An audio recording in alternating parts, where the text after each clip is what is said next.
é o seguinte. Então, na aula passada, nós falávamos sobre figuras de linguagem.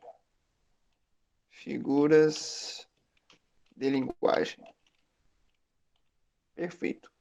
Aí, só para vocês terem uma noção do que a gente já viu e até refrescarem também a memória de vocês, tendo em vista o que já foi visto, nós vemos uma primeira figura chamada comparação, que pode aparecer na prova de vocês também com o nome de simile. É aquela que apresenta o termo ou a expressão comparativa, mais que, menos que, igual a, tão quanto, tanto quanto, como. E aí você consegue verificar a expressão comparativa na frase, tá certo? Aí nós vimos também, meus amigos, a metáfora. A metáfora, tá baixo? Deixa eu mexer aqui, meu caro. Obrigado, viu? E aí, melhorou?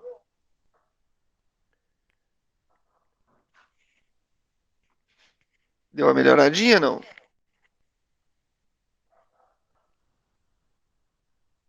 Bom, eu vou continuando aqui. Vocês me deem um toque se deu uma melhorada ou não, tá joia? Seguinte, então a metáfora, pessoal, é uma comparação mais direta, tá certo? Ela é um tipo de comparação também, só que a metáfora pega a expressão comparativa e retira da frase. É o mesmo que você pensar o seguinte: eu posso ter um período assim, é, ela é tão bela quanto uma flor. Isso é uma comparação. Por que é uma comparação? Porque eu tenho tão quanto. Aí é comparação. Eu posso ter assim, ela é uma flor. Aí é metáfora. Porque a comparação é feita diretamente, tá certo? Toda vez que a comparação é direta, ele é tão bruto quanto uma porta, é comparação. Ele é uma porta, aí é metáfora. Toda vez que a comparação é direta, é metáfora.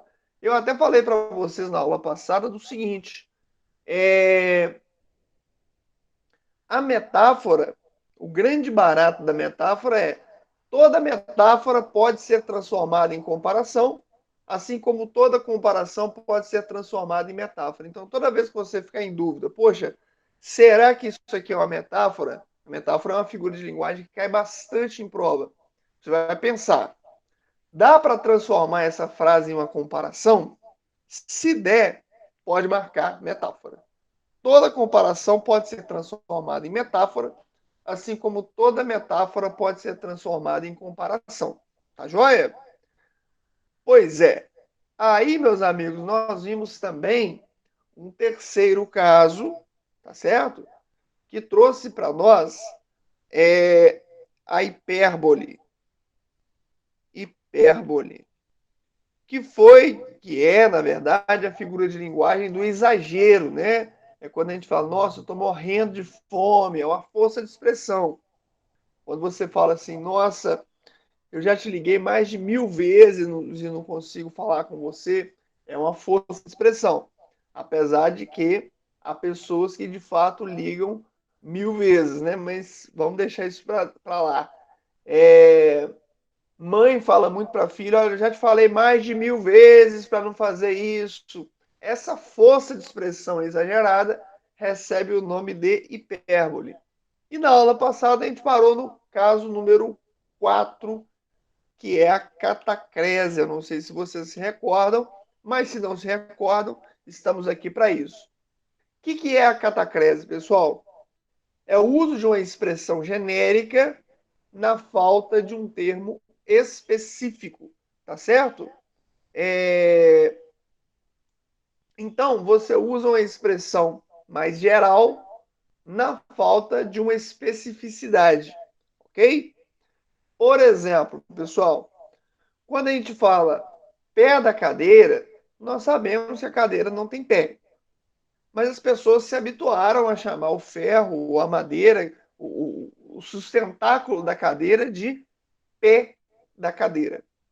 Assim como quando a gente fala boca do estômago, a gente sabe que o estômago não tem boca. Céu da boca, maçã do rosto, dente de alho, são todas expressões genéricas na falta de um termo específico, ou às vezes até para poder tornar essa mensagem mais clara.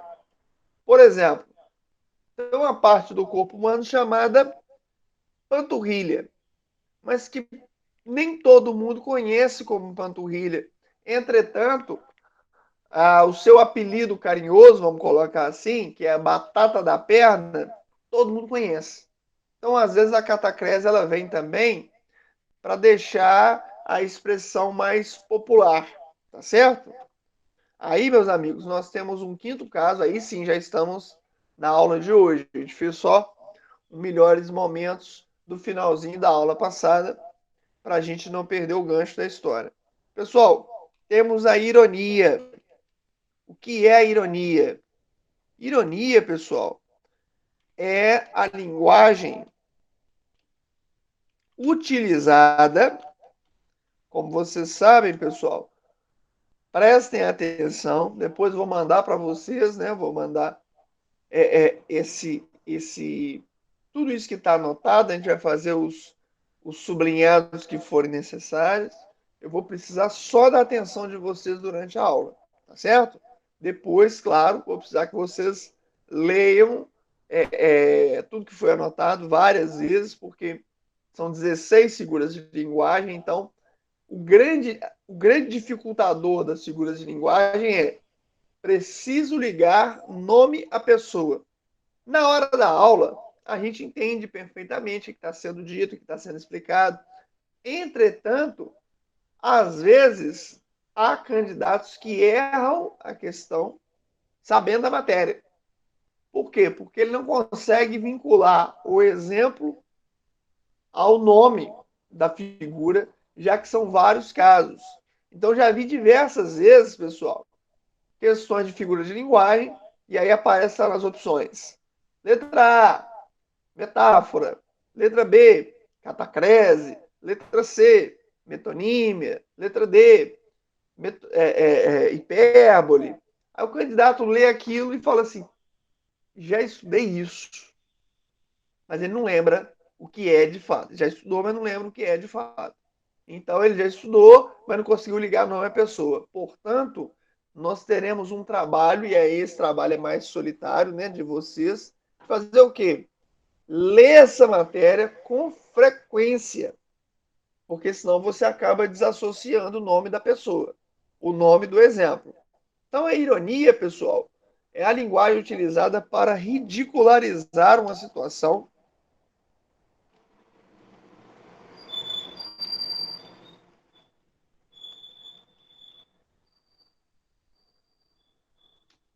com efeitos de humor.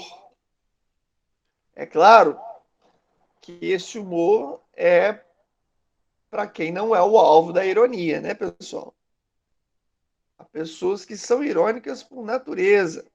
Então, normalmente, é uma afirmativa que quer dizer exatamente o contrário.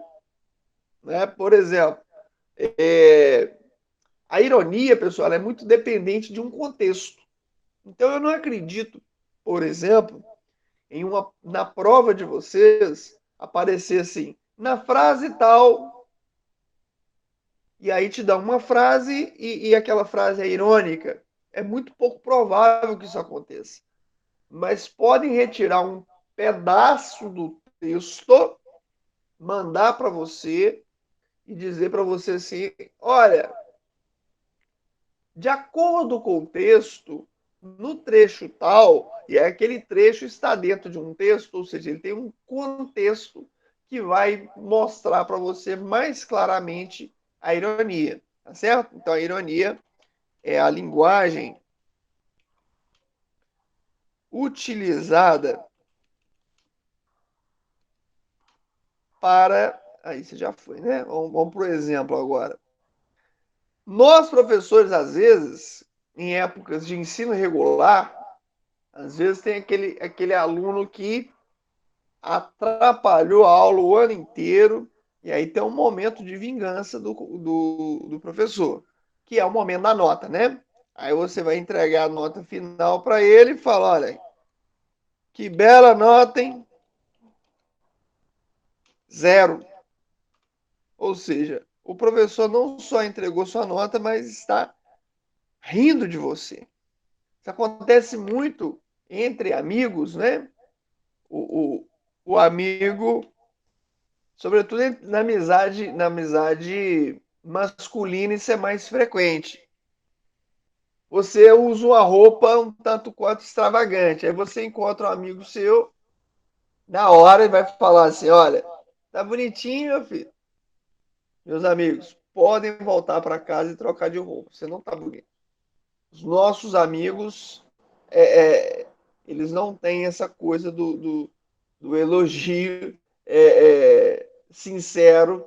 Isso aí eu falo mais frequentemente na amizade masculina. Provavelmente é uma ironia. Eu uma vez enfrentei uma ironia nessa questão de roupa. Estava dando aula numa turma, era um desses aulões, devia ter uns 300 alunos, e aí o pessoal comunicava com a gente por meio de bilhete, porque não tinha como o sujeito perguntar de onde ele estivesse. Se ele estivesse do meio para o fundo, eu não ia ouvir. Então, ficou combinado que ia ser o bilhete. Eu estava com a camisa que eu custei a tomar a decisão de usar a camisa. Sabe quando a gente compra umas camisas assim diferentes e fala assim: não, eu vou me modernizar agora. Comprei a camisa, vou vestir, hoje eu vou vestir. Aí eu comecei a receber bilhetes. O primeiro bilhete estava assim: professor, que camisa bonita. Bom, pensei, estou sendo elogiado, né? Deve ser que realmente fiquei bem com a camisa. Mas aí começaram a chegar bilhetes da mesma natureza. Eu só percebi que estava sendo ironizado quando eu recebi um bilhete assim: professor, me empresta sua camisa para eu dançar forró? Aí eu percebi que realmente aquela camisa não estava agradando como eu achei que estava. Eu estava, na verdade, sendo ironizado pela turma.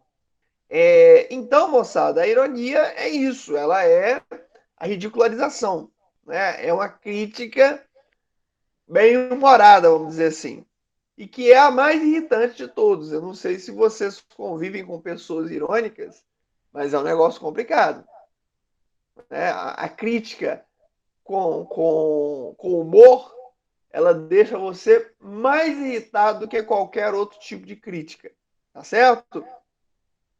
Bom, aí, meus amigos, nós temos uma figura chamada eufemismo. Eufemismo, por definição, é a linguagem utilizada para amenizar, suavizar uma situação. Pessoal, tudo isso é teoria de interpretação de texto, tá certo? Interpretação de texto a gente estuda, sim, efetivamente. Tem essa assim de, olha, se eu der sorte com o texto, bem, se não der, amém. Tem isso não. Então, o eufemismo é a suavização. Por exemplo, ao invés de dizer sobre a situação de uma maneira mais contundente, você vai selecionar as palavras. Você vai escolher aquela palavra mais amena possível para que a pessoa que ouve aquela mensagem ficar menos chateada, vamos dizer assim, né? Por exemplo, quando você precisa demitir uma pessoa, tem gente que gosta disso, né? Eu acho uma das situações mais complicadas do mundo. Então, ao invés de dizer, olha, você está demitido, há pessoas que têm mais habilidade com a linguagem e vão dizer assim: olha, infelizmente, nós vamos precisar abrir mão do seu serviço em função da crise econômica. Enfim, você vai ali justificando: olha, infelizmente, nós não vamos poder continuar. Parece que houve uma dificuldade de adaptação, mas isso é muito normal, né? É, em outro momento pode ser que a gente se adapte melhor e tal. Enfim, você vai ali através da linguagem, através da seleção vocabular, através da seleção de expressões, escolhendo frases mais amenas, tá certo? Por exemplo, quando você precisa terminar o relacionamento, você vai chegar para a pessoa e falar assim: olha, infelizmente nós não vamos continuar mais, estou passando por alguns problemas e não tem nada a ver com você, o problema sou eu e tal. Você vai ali tentando amenizar, não é isso? Como quando nós temos a questão da morte, né? Que é uma situação, talvez, de todas as enumeradas, a mais contundente, e ao invés de dizer ele morreu, você coloca algo como ele entregou a alma a Deus. Isso é eufemismo. Ele partiu dessa para uma melhor. Isso é um eufemismo. Ele está descansando. Isso é um eufemismo. Tá certo? Então, o eufemismo é toda vez que você quer amenizar. Ela é exatamente o contrário daquela figura que a gente chamou de hipérbole. A hipérbole quer exagerar. E o eufemismo quer o quê? Amenizar, suavizar a situação. Legal? Aí, pessoal, eu quero que vocês tomem muito, mas muito cuidado com a próxima figura, que é a metonímia. Metonímia, isso. Pessoal, via de regra, a metonímia é uma inversão de papéis. Então, você troca as funções. E aí, você vai ter alguns tipos de metonímia. Na hora da prova, você vai marcar tudo metonímia, mas tem alguns casos. Você não vai precisar, na hora da prova, entrar na especificidade do caso. Mas aqui, para a gente entender legal, nós vamos precisar. Tá certo? Por exemplo, tem uma metonímia que é a troca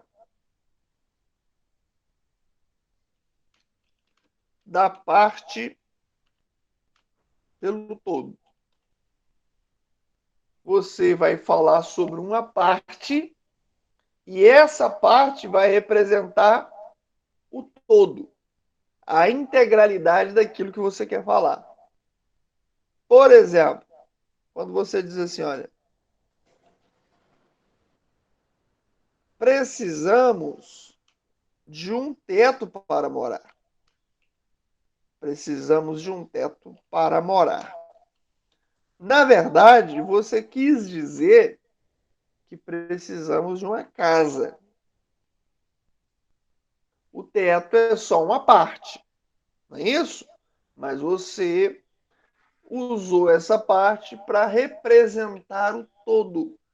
Essa é a metonímia da troca da parte pelo todo. É muito natural, em épocas de noivado, o camarada fica noivo, e aí ele vai na casa dos pais da moça e tem aquele jantar, né? De noivado, etc e tal. No meio do jantar ou depois do jantar, o cara vai pedir a mão da moça em casamento. Ele pede só a mão. Mas, na verdade, ele está pedindo a moça em casamento. Ele está pedindo tudo. Né? Então,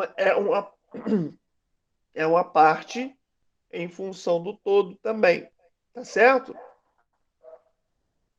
Vamos colocar aqui como exemplo para ficar mais ilustrado. Quero pedir a mão da sua filha em casamento. Na verdade, a mão representa a própria filha.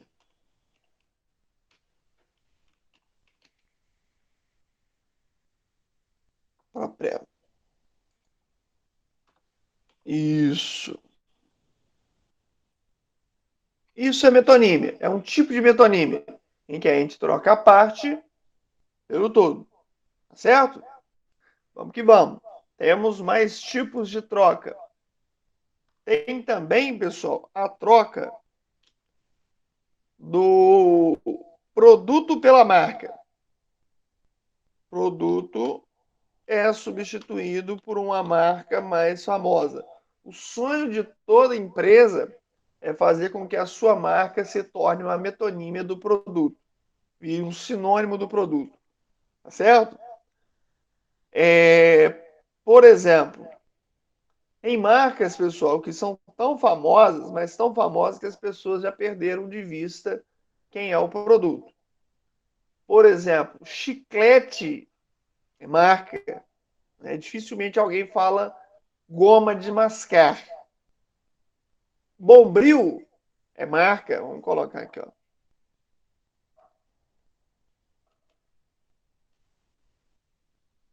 Ela comprou um pacote de Bombril. Muitas vezes não é nem a própria marca Bombril, mas você chama a esponja de aço ou palha de aço, e esse sim é o produto.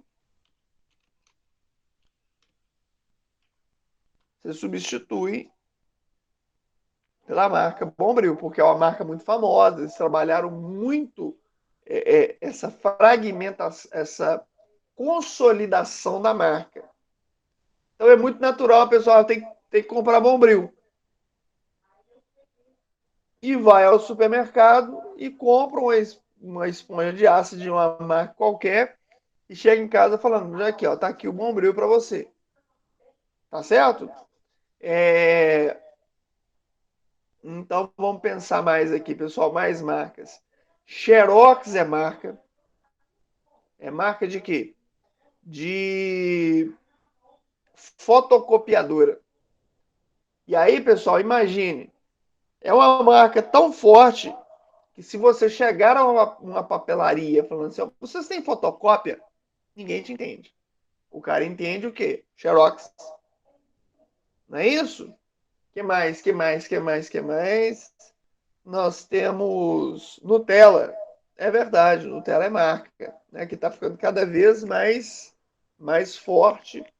Inclusive tem virado também ironia, né? A questão da Nutella. As pessoas têm usado a seguinte brincadeira: o fulano é raiz e o outro fulano é Nutella. Ou tal produto é um produto raiz, é um produto tradicional, e o outro produto é um produto Nutella, que significa uma certa fragilidade, ou modernidade, também tem sido utilizado como ironia, além da própria marca em si. Né? Pois muito bem, pessoal. Então, produtos que se consolidaram, temos Gillette, como lâmina de barbear, a cotonete, como haste flexível, o produto é haste flexível ou bastonete de algodão, tá certo? Mas ninguém fala dessa forma. O que mais que nós temos aí, pessoal?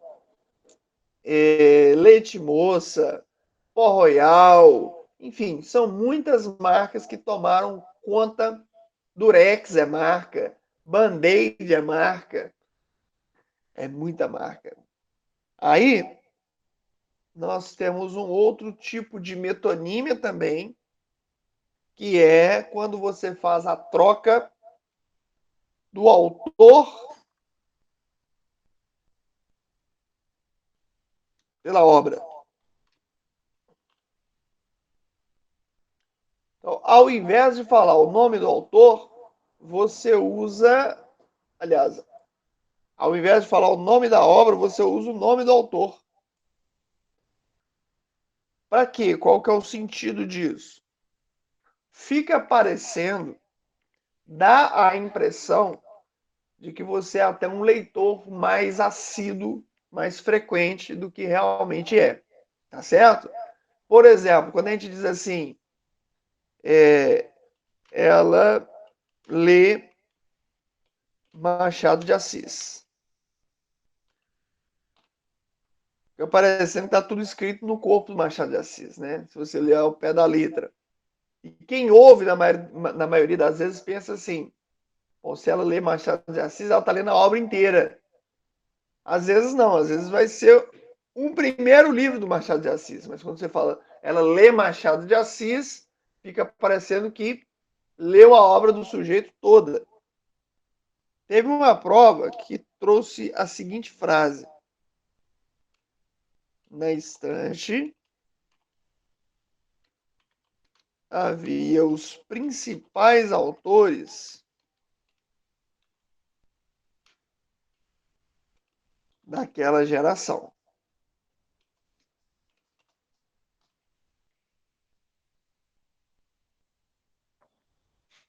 Na estante havia os principais autores daquela geração. Pessoal, olha só.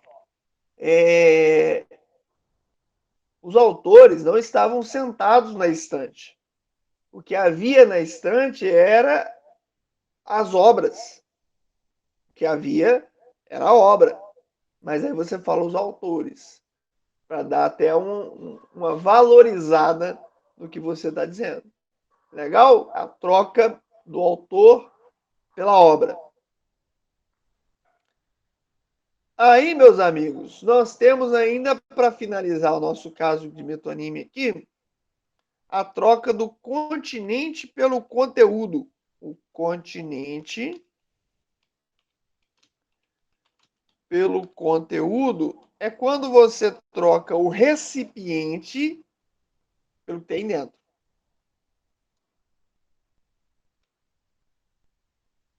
Tá certo? Você troca o recipiente pelo que tem dentro desse recipiente. Por exemplo, meus amigos, é aqui, ó, um copo d'água. Né? O Rodrigo bebeu 3 copos d'água. O copo, pessoal, ele não é feito de água. Esse copo aqui, por exemplo, ele é de vidro. Mas a gente fala copo d'água. O copo pode ser de vidro, pode ser de plástico, pode ser de acrílico, pode ser de qualquer material. Mas a gente fala copo d'água. Aí talvez você tenha pensado assim, ah, é verdade, né? O ideal seria copo com água. Não, se você disser copo com água, continua sendo metonímia. Rodrigo bebeu um copo com água, quer dizer, ele engoliu o copo e tomou água para ajudar a descer o copo. Então, para escapar dessa metonímia, a gente teria que dizer algo do tipo: ele tomou uma porção de água que estava envolvida em um copo. Ninguém fala dessa forma, né? A gente usa a linguagem figurada. Aliás, pessoal, a gente, como vocês podem perceber, a gente usa muito mais o sentido figurado do que o sentido denotativo, o sentido real, né? Então, vamos que vamos. Ela bebeu 3 taças de vinho. Bebeu as taças. Engoliu as taças. A gente sabe que não, mas o que está dito ali, o que está escrito ali, na verdade, é isso. Que ela bebeu as taças. Na linguagem figurada, você vai entender que ela bebeu 3 porções de vinho que estavam dentro de uma taça. Legal? Essa é a tal da metonímia, nossa número 777. Isso. Muito bom.